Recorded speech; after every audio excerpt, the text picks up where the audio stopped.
गुवाहाटीचा जो फोटो तुम्ही पाहिलेला आहे त्याच्यामध्ये हा फोटो जो आहे तो माझ्या फॅमिलीसोबत खरातची फॅमिली आहे।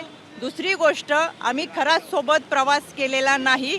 खरात त्याच्या फॅमिलीबरोबर अनेक ट्रस्टी मेंबरबरोबर दर्शनासाठी तिथे पोचल्यानंतर यापूर्वी माझ्या कुटुंबाने कधीही दर्शन केलेलं नव्हतं आणि त्यावेळेचा आमचा भाव असा होता की आपल्याला आपल्या गुरुबरोबर जर दर्शन करता आलं तो आध्यात्मिक भाव म्हणून आम्ही स्वतंत्र पुण्यावरून प्रवास करून गेलो होतो आणि तिथं सोबत आम्ही दर्शन घेतलं होतं। त्याच्यानंतरचा त्यांचा प्रवास त्यांच्या लोकांसमवेत होता। खरात अनेक लोकांबरोबर त्याच्या कुटुंबाबरोबर तिथे आलेला होता। त्याच्यामुळे आपण दर्शनाला अनेक ठिकाणी जातो, तो एक आध्यात्मिक भाव होता।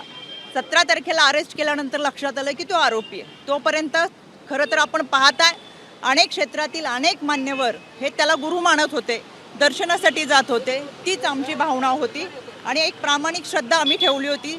त्याच्यामुळे साहजिक तो एक श्रद्धेचा भाग होता।